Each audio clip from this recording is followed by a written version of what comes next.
important to understand that the first few steps that you take, if you sense something wrong, that's the time to get out. Take the back pedals really quickly. Guaranteed, parents around you, friends around you are seeing this behavior and they want you to walk out. Even other friends who are actually engaged in the behavior, they probably want to exit too.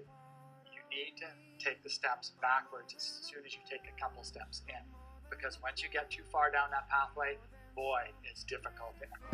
And once you start fooling around with them, the risk is great.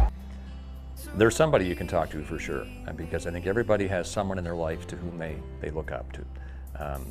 Whether it's an aunt, an uncle, one of your sports coaches, whether it's clergymen, whatever.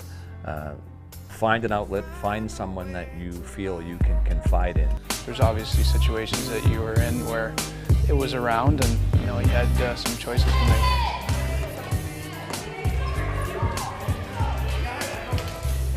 In life, this is what we have in front of us, choices.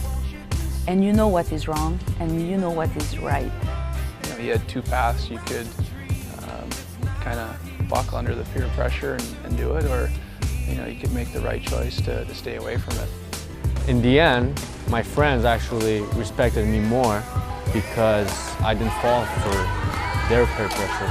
They fell to my peer pressure, which was, if you guys want to hang out with me, well, you guys are not going to touch that stuff around me. When you think about it, and they just haven't thought about it, they're taking up Friday night, getting hammered. The next day they don't perform as well, the next day after that they don't perform as well. 2 or 3 days down for every time they engage in that behavior.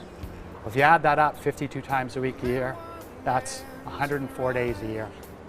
So when the coach says to you, hey, give me 100% this year, you come up, the athlete starts saying, I'll give you 60%. It's such a dumb thing to do. It doesn't make me feel good, and the only reason why I'm doing it is because I think one or the other person thinks that I'm cool, but you know what? What does it matter? If you start cool either way. working with people who start taking episodic excessive drinking behavior, our research clearly demonstrates that those people then will engage further along those pathways. I think the more value you put on friendships, more than trying to impress other kids, you'll go further. When you can do that as a younger kid, no matter how hard it is, you can be confident in saying no to anything.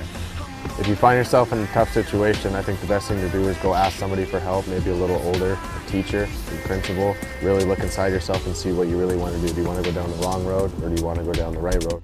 It is not in the bottle that gives you success. It's you believing in yourself that gives you success.